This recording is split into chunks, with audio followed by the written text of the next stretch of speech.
Market Mantra. Market Mantra. Market Mantra. Market Mantra. Market Mantra.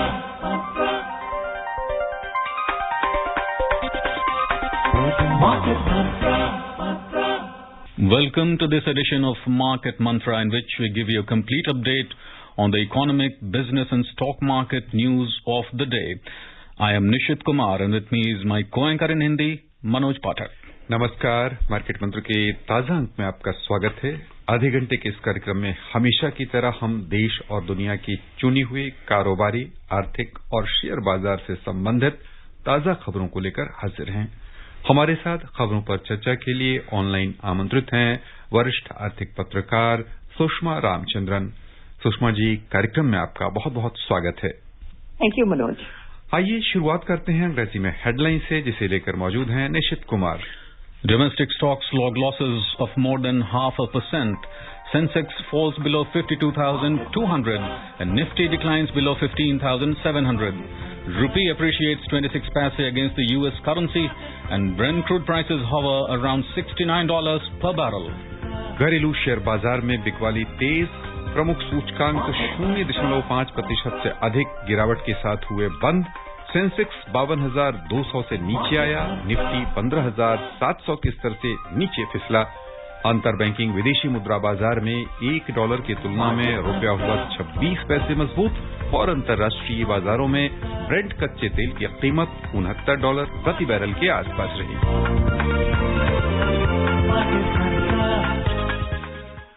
घरेलू share बाजार में आज बिकवाली तेज रही और प्रमुख सूचकांक सेंसेक्स तथा निफ्टी दोनों आधी फीसदी से अधिक घाटे में रहे। एशियाई बाजारों से भी कमजोरी का संकेत मिला, जिसका असर निवेशकों पर पड़ा। सेंसेक्स 52,200 के नीचे आ गया, निफ्टी भी 15,700 के स्तर से नीचे फिसल गया।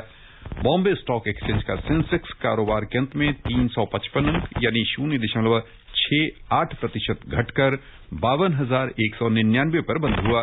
उधर नेशनल स्टॉक एक्सचेंज का निफ्टी 120 अंक यानी 0.76% कम होकर 15,632 दर्ज हुआ। विस्तृत बाजार पर ध्यान दें तो छोटी और मझौली कंपनियों के शेयरों की बिकवाली अपेक्षाकृत सेंसेक्स और निफ्टी पैक की तुलना में बढ़ी रही। बीएसई मिड कैप इंडेक्स 1.28% घाटे में रहा। स्मॉल कैप इंडेक्स में 1.44% की गिरावट हुई। The Sensex and the Nifty today fell more than 0.5%. Both stocks declined in sync. In other Asian equity markets, the Sensex fell below 52,200 while the Nifty slipped below 15,700 level. The BSE Sensex plunged 355 points or 0.68% to trade at 52,199. The NSE Nifty also declined 120 points or 0.76% to trade at 15,632. And in the broader market at the BSE, the mid-cap plunged 1.28% and the small-cap index tumbled 1.44%. And in the Sensex packed, shares of 21 companies fell while 9 gained. Asian Paints was the top gainer as it surged more than 6%, followed by Ultratech Cement, which gained 1.5%. Hindustan Unilever rose 1% and Nestle India added 0.8%.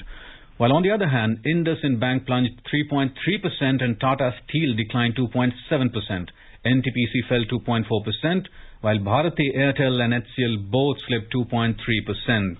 And in the sectoral indices, all the 19 sectors declined. Metal and realty sectors fell 2.4%. Power sector stocks declined 2.3% and telecom ended 2.2% down. The overall breadth of the BSE trade was negative as shares of 1,137 companies gained while 2,098 fell. Shares of 108 companies remain unchanged.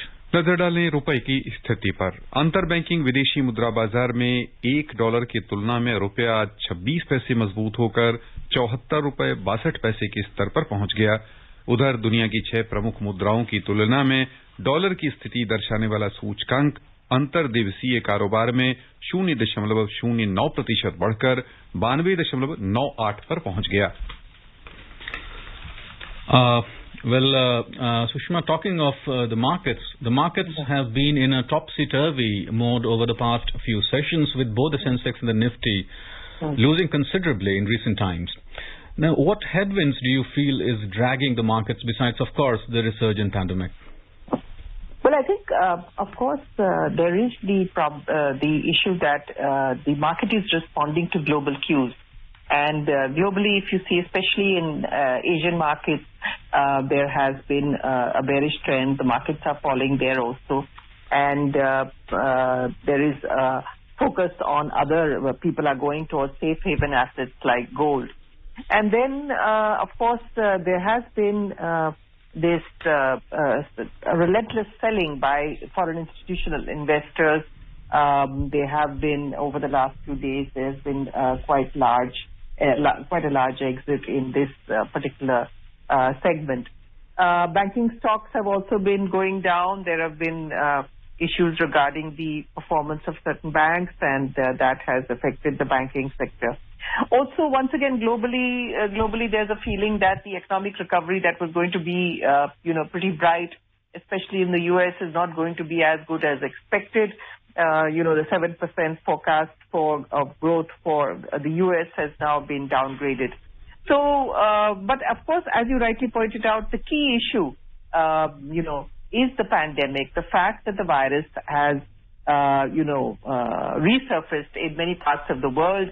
The Delta variant is the dominant variant now, and that has led to areas of the U.S. where the vaccination process has not been so good. You would find a resurgence of the virus there. Even the U.K., which has opened up its lockdown, is finding cases rising very, very high. So these are, broadly the factors that have led to this sell-off. And rightly you said that the US and the UK, they're all opening up, but then we see that the resurgence of this pandemic is very much there.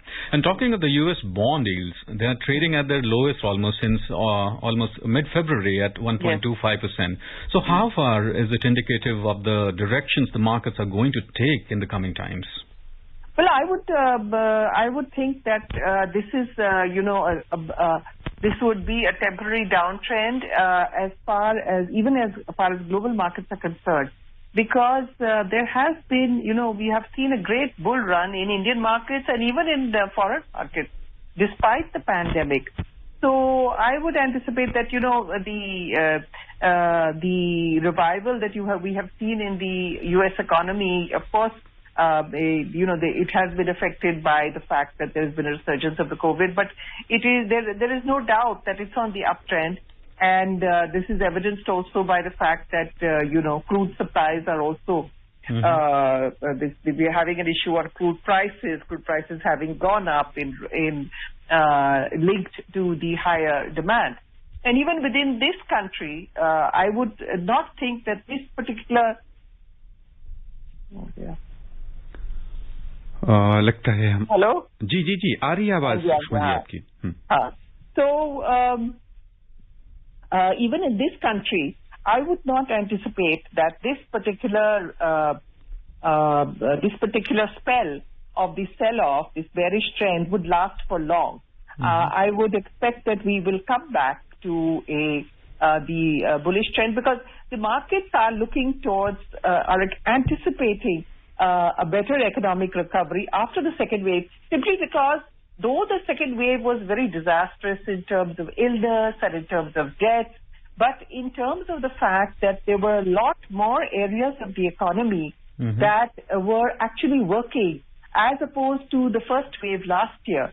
So there wasn't a complete closure of the economy as there had been. So there, you can see already the economic indicators coming back to some kind of normalcy. Right, and even as you say this, but the corporate results have not been very encouraging or up to the mark. And despite all the positive sentiments piggybacking the comprehensive, maybe the vaccination drive, such results kind of belie all the positivity around. So where do you see the results actually faltering at? And now with almost the third wave almost looming in the background, do we see any light at the end of the tunnel, if at all? Well, as far as the corporate results are concerned, you would expect across the board that they would not be very positive given the situation last year. the extreme trough into which the economy had fallen. But there are elements, areas of the economy which are very, very bright. And we're talking about the IT sector. We're talking about TCS and HCL and Infosys. These are the companies. Then, of course, you have the pharma sector. And you even have now the two-wheeler and three-wheeler sales, which had, drastically fallen. Even those are picking up. So there are segments of the economy which, are bright spots. And yes, of course, corporate results based on last year are certainly not going to show anything positive right now in most segments. Sushma ji, हम आपका ध्यान जो FPI है यानी विदेशी portfolio निवेशक हैं उनके व्यवहार की ओर ले चलना चाहेंगे। अप्रैल और मई महीने में हमने देखा कि पूंजी की निकासी ठीक ठाक उन्होंने की थी। जून महीना में भारतीय पूंजी बाजार में उन्होंने अच्छा खासा निवेश किया, लेकिन एक बार फिर से जुलाई महीने में वो पूंजी निकासी ही मुख्य रूप से करते नजर आ रहे हैं। जिस अनुपात में पूंजी निकाली जा रही है उस अनुपात में निवेश कम हो रहा है। हम क्या मान के चलें, जो एफपीआईज हैं उनका रुख क्या देखकर तय हो रहा है? क्या हमारे अलावा कोई अन्य देश है जो बेहतर कह लें कि परिणाम देने की संभावना जगा रहा है, या अमेरिका की अर्थव्यवस्था नजर आ रही है जहां पर उन्हें फिर से लौटना लग रहा? क्या कारण हो सकते हैं उनके निवेश में कमी के इस बार? देखिए, सबसे बड़ी बात मेरे ख्याल में अमेरिका की जो आर्थिक स्थिति है वो बढ़ रही है। वहां पर इकोनॉमिक रिकवरी हो रही है क्योंकि वैक्सीनेशन उस देश में इतना तेज है in comparison to any other country in the world की बहुत। हालांकि आप चाइना को छोड़ के अमेरिका में सबसे तेज चल रहा है वैक्सीनेशन, और उनके पास वैक्सीन्स भी हैं और उनके पास रीच भी है। तो वहां पर ये जरूरी है। हालांकि अब न्यूज ये भी आ रही है कि वहां पर रिसर्जेंस है डेल्टा वेरिएंट्स के, लेकिन अगर ये जिस रफ्तार से वैक्सीनेशन चल रहा है वहां पर, उस रफ्तार से अगर चलता जाए तो जरूर वहां उनकी जो मुश्किलें हैं वो कम हो जाएंगी। तो ये जो फ्लो है हमारे देश से अमेरिका तक, वो प्रॉब्लमैटिक है हमारे लिए इस वक्त। लेकिन अगर आप देखें दूसरे देशों की तुलना में, दूसरे इमर्जिंग इकोनॉमीज की तुलना में, तो वहाँ इंडिया सबसे आप समझते हैं सबसे अट्रैक्टिव मार्केट है इस वक्त, क्योंकि इसका एक्सपेक्टेशन ये है कि इकोनॉमिक रिकवरी यहाँ पर तेजी से होगी। ये इस वजह से है कि क्योंकि पिछले वेव के बाद जहाँ हमारी आर्थिक स्थिति बहुत ही गंभीर थी, बहुत खराब हो गई थी, उसके बाद इकोनॉमिक इंडिकेटर्स काफी तेजी से बढ़ गए थे। GST collections, railway revenue earnings, oil consumption, और अभी की जो सेकेंड वेव है जो बहुत डिजास्टर्स वेव था, लेकिन उसके बाद यहाँ भी देखने को आ रहे हैं कि कुछ जगहों में, जैसे मैंने कहा ऑयल कंजम्पशन और ये पावर कंजम्पशन, उनमें प्री कोविड लेवल्स की लेवल्स वापस आ रहे हैं। तो इस वजह से हमारी इकोनॉमी जो है उसको मेरे ख्याल में सबसे अट्रैक्टिव दिखाई दे रही है एफआईआईज को, और मेरे ख्याल में ये जो फ्लो बैक टू अमेरिका है ये फिर से रिवर्स हो जाएगा। Now moving on to the Asian markets, the Asian stocks today fell amid growing fears that the spreading Delta variant of the coronavirus would harm the global economic recovery, and riskier assets fell sharply. Singapore's Straits Times plunged 1.3% and Japan's Nikkei 225 declined 1%. Hong Kong's Hang Seng fell 0.8%, while South Korea's Kospi slipped 0.4% and China's Shanghai Composite ended 0.1% down. European stocks were up in intraday trade and Germany's DAX added 0.2%, London's FTSE 100 gained 0.4% and France's CAC rose 0.7%. नजर डालें अमेरिकी share बाजार पर। अमेरिकी share बाजार में कल आर्थिक रूप से संवेदनशील शेयरों की अच्छी खासी बिकवाली निवेशकों ने की। परिणाम स्वरूप डाउ सूचकांक 2% से अधिक घाटे में रहा। कोविड-19 मामले बढ़ने की आशंका देखी गई, साथ ही आर्थिक पुनर्बहाली को लेकर में इसके प्रभाव का आकलन निवेशकों ने किया, जिसके फलस्वरूप मुनाफा वसूली अधिक रही। गौरतलब है कि इंग्लैंड और एशिया के कुछ भागों में नए मामले सामने आए हैं तथा पिछले सप्ताह कोविड के डेल्टा वेरिएंट मामलों का 70% उछाल देखा गया है, अमेरिका में इससे चिंता थोड़ी सी बढ़ गई। इन सब खबरों के बीच डाउ जोन्स इंडस्ट्रियल एवरेज 2.1% लुढ़क गया, S&P में 1.6% की गिरावट हुई, नेस्डेक कंपोजिट इंडेक्स 1.1% नीचे आकर बंद हुआ। सुषमा जी, हम खास तौर से अमेरिकी अर्थव्यवस्था और यूरोपीय अर्थव्यवस्था पर आपका आकलन समझना चाहेंगे। किस दिशा में जाता दिख रहा ये दो प्रमुख कह लें कि जोन? ये देखिए, अभी के जो आप बता रहे हैं कि वहाँ थोड़ा सा लुढ़कना हुआ है डाउ जोन्स में और बाकी मार्केट्स में, ये मेरे ख्याल ये शॉर्ट रन में होगा, क्योंकि आगे आने वाले दिनों में, जैसे मैंने कहा, वैक्सीनेशन वहाँ पर बहुत तेजी से बढ़ रहा है और उनकी जो कोविड की जो रिसर्जेंस है उन जगहों में है जहां वैक्सीनेशन ज्यादा हुआ नहीं है। उन्होंने कहा पैंडेमिक अमंग द अनवैक्सीनेटेड उनकी बात हो रही है। तो एक तो ये है, ये मेरे ख्याल में ये जो स्थिति है शायद आगे की 2-3 महीनों में बदल जाएगी। बाकी यूके का मेरे ख्याल थोड़ा सा और भी गंभीर स्थिति है, क्योंकि वहां उनके केसेस काफी ज्यादा हैं और इस वक्त अगर वो अपनी इकोनॉमी को खोलना चाहेंगे, शायद ये खतरे से खाली नहीं है। तो ये तो आगे वाले दिनों में देखना होगा। पर मेरे ख्याल में अमेरिका की जो आर्थिक स्थिति है वो अपने वो ट्रैक्स पे वापस आ रही है। यदि हम एशिया में लौटें और चीन के बारे में समझना चाहें तो चीन कहाँ जाता अब दिख रहा, वहां पर स्थितियां कैसी हैं? देखिए, चीन में वहां पर ग्रोथ अच्छी खासी तरीके से बढ़ रहा है, लेकिन वहां पर भी थोड़ा सा रोड ब्लॉक्स आ गए हैं। वहां पर भी कई जगहों में कोविड की रिवाइवल हो गई है, रिसर्जेंस हो गया है और वो थोड़ा अपने लॉकडाउन, उनके छोटे छोटे रीजनल लॉकडाउन उनके शुरू हो गए हैं।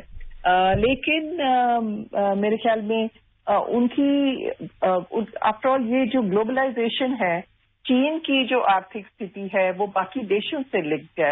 अगर पूरे विश्व भर में ये आर्थिक स्थिति धीमे से चल रही है तो उनकी सप्लाईज कहाँ जाएंगी, उनकी एक्सपोर्ट्स कहाँ जाएंगी। और लेकिन उनके वापस उनकी जो आर्थिक स्थिति है उनकी थोड़ी सी तेज रफ्तार से जाने से हमारी जो कमोडिटीज की सप्लाई वहां चीन की तरफ उनके दाम बढ़ रहे हैं, तेल के दाम बढ़ रहे हैं क्योंकि डिमांड बढ़ रहा है चीन में भी और यूएस में भी। तो इसका तो फायदा विश्व भर में हो रहा है कि जहां वहां पर मैन्युफैक्चरिंग और इंडस्ट्रियल ऑपरेशंस चल रहे हैं तो हमारा फायदा हो रहा है।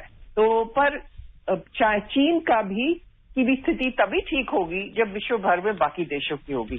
सुषमा जी, हम समझना यह चाहेंगे कि वर्ष 2020 की तुलना में वर्ष 2021 कहाँ जाता और खड़ा होता दिख रहा? जिस पैमाने पर हमने आर्थिक वृद्धि को ठहरते हुए, सिमटते हुए, सिकुड़ते हुए देखा 2020 में, क्या तीसरी लहर या कह लें संभावित आशंकित चौथी पांचवी लहर में 2021 2020 से आगे रहने के आसार हैं या 2021 यदि पिछले वर्ष से बेहतर साबित होगा अर्थव्यवस्था के नजरिए से?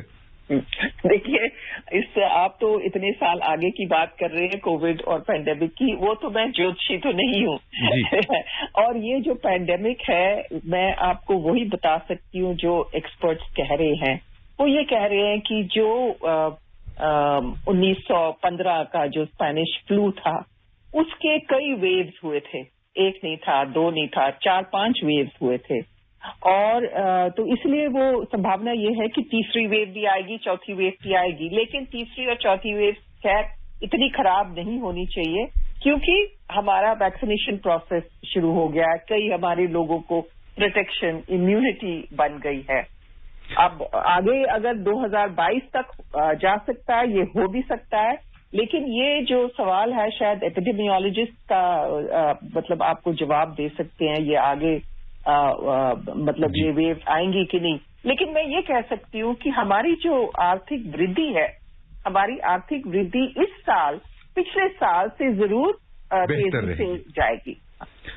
Right, Sushma, here would like to understand that with this all-round gloom all over the world and also talking of the U.S. markets, Do you see the investors kind of having this proclivity to return to the safer assets like gold and other safer assets as compared to the equity markets? Yes, I mean, just in the last 2 days, one can see that there has been a rise in the price of gold. I mean, it's a safe haven asset, and so there is a tendency to go back to it whenever there is a crisis. And right now, the world is seeing a crisis in the sense that, as you know, we all know that the pandemic is kind of reviving in many parts of the world. So yes, there will be, but I think that, as far as India is concerned, of course, we are certainly in a better situation now in 2021 than we were last year as far as the economy is concerned, simply because we have not shut the economy as a whole. There have been regional lockdowns, whether Maharashtra or whether it is in Punjab or whether it is in Delhi, there have been lockdowns which have been partial. So, and that means that partially manufacturing, industrial operations, agricultural operations have been going on.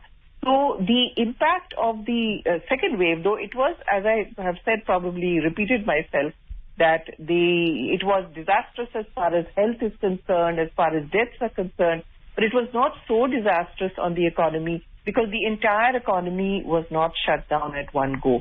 And therefore, this year's probably economic growth will not be as good as had been anticipated in January, not maybe 10 or 11%, but definitely around 9% or 9.5% growth in India we will have. And of course, coming back to the safe haven assets, I think this is something that will happen consistently over the next 2 years, that whenever there is, the COVID third wave or fourth wave or fifth wave comes, you are going to find a trend towards safe haven assets. Moving on, Foreign Secretary Harshvardhan Shringla today said that COVID-19 pandemic has not only generated severe economic stresses but would have a long-term impact on the geopolitical situation. He said the growing convergence of India and Japan on strategic and economic issues has the potential to shape a multipolar world that is more peaceful, secure and sustainable. In his opening remarks at the opening session of the India-Japan Forum, Mr. Shringla said there are new opportunities for enhanced cooperation as both India and Japan work towards dealing with the impact of the pandemic. The year 2022 will mark the 70th anniversary of the establishment of diplomatic relations. India and Japan have in recent years enhanced the defense and strategic ties. Mr. Shringla said Japan is the only partner with which India has an annual summit as well as the 2+2 foreign and defense ministers dialogue. He said cooperation between India and Japan on defense, equipment and technology holds immense potential and needs to be deepened further. Well, Sushma, of course, Japan and India have had quite a cordial relation over the years. And especially taking this China angle into view, you know how things are. So where do you see this thing more blossoming, I mean, the India-Japan cooperation in times to come? And, it has to be remembered that India and Japan were not that close maybe about 2 or, I'd say, 3 decades ago, let's say 30 years ago. We were not that close. And it has to be remembered that when Suzuki came to this country and set up the Maruti factory in collaboration with Government of India, it was considered a big risk by the other big Japanese giants. It was the only company prepared to come here. Toyota, Nissan, and all the others were Honda. They were not prepared to come to India. So Suzuki at that time was considered to be taking a big risk. So Japanese companies were very cautious about coming to India because of the investment climate. This is something that has completely changed now after 3 or 4 decades, that now you have a situation where there is a great kind of collaboration between Indian and Japanese countries, and also, of course, the strategic relationship has developed, which is also part of a very much more comprehensive relationship. And as you mentioned, with China, India is keen to develop the Quad relationship with, neighboring countries and the U.S. So yes, this is a relationship which is only set to deepen in the years to come. आइए खबरों का सिलसिला आगे बढ़ाएं। सड़क परिवहन और राजमार्ग मंत्री नितिन गडकरी ने कहा है कि कोविड के प्रतिबंधों के बावजूद देश में राष्ट्रीय राजमार्गों के निर्माण कार्य तेज गति से संपन्न हुए हैं। श्री गडकरी ने एक ट्वीट में कहा कि 2020-21 की अवधि में प्रतिदिन 36.5 किलोमीटर की रफ्तार से राजमार्गों का निर्माण हुआ। ये राजमार्गों के निर्माण की अब तक की सबसे तेज गति रही है। उन्होंने कहा कि भारत में 24 घंटे के भीतर 4 लेन वाली 2.5 किलोमीटर लंबी सड़क और महज 21 घंटों में 1 लेन वाली 26 किलोमीटर लंबी बिटुमेन सड़क बनाने का रिकॉर्ड कायम किया है। उन्होंने कहा तेजी से सड़क बनाने के लिए विशेष प्रयास किए गए हैं। Now talking of oil, crude oil prices today added marginally. Yesterday oil slumped around $5 a barrel in its worst day since March. The crude prices fell after an OPEC Plus agreement to boost output, which stoked fears of a surplus. On the other hand, rising COVID-19 infections threatened demand, and in the intraday trade, Brent crude prices were trading around $69 per barrel, while the WTI crude prices were trading around $67 per barrel. Well, Sushma, talking of oil, with the OPEC Plus agreement to enhance the output and with every possibility of it getting stockpiled with plunging demands, how do you see the OPEC's decision to increase the output? And of course, they have other factors playing in while taking the decision. But looking at the larger picture, don't we see this as something very going against the flow? No, actually, for India, of course, you see the decline in oil prices, that you have reported over the last 24 hours is definitely welcome news. I mean, coming down to $69 when it had gone up beyond $70, which was for a country which imports 80% of its consumption. And I think that the decision of OPEC Plus, of course, to release 2 million barrels per day, additional, it can only be to the good. But one can only hope that, this increase in supply is sustained. And also, you have to anticipate that, you could have in the coming months an agreement between Iran and the U.S. and perhaps Iran oil coming into the market, which would further decrease prices. So, of course, India, again, would be looking forward to that. And reports are saying that the new Petroleum Minister, Hardeep Puri, has spoken to the Saudi Arabia and UAE oil ministers and asked them to think in terms of moderating oil prices for developing economies like India.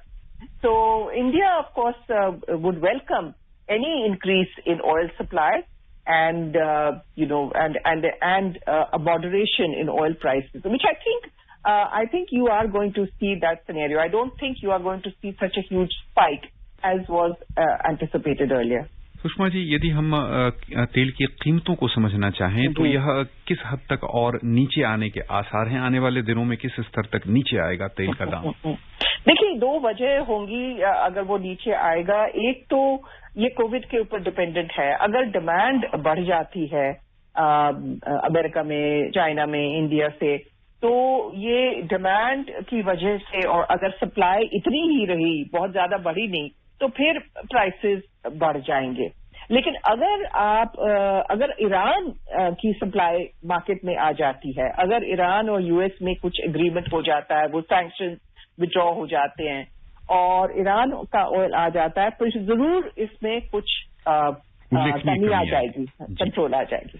आइए चलें सर्राफा बाजार। घरेलू सर्राफा बाजार में आज सोने की चमक तेज रही, लेकिन मांग के अभाव में चांदी फीकी पड़ गई। मल्टी कमोडिटी एक्सचेंज में अगस्त महीने में आपूर्ति किए जाने वाले सोने का मूल्य 20 रुपए बढ़कर 48,110 रुपए प्रति 10 ग्राम पर पहुंच गया, लेकिन सितंबर में आपूर्ति होने वाली चांदी 70 रुपए कम होकर 67,180 रुपए प्रति किलो रह गई। उधर न्यूयॉर्क मर्केंटाइल एक्सचेंज में सोने का मूल्य $1,817.10 प्रति औंस हो गया।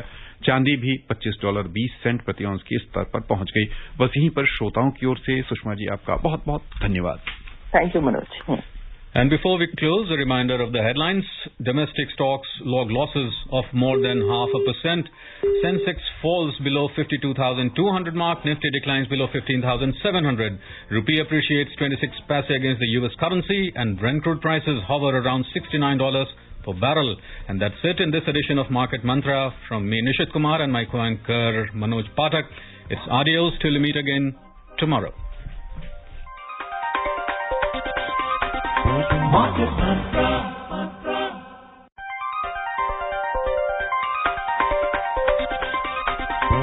Market Mantra.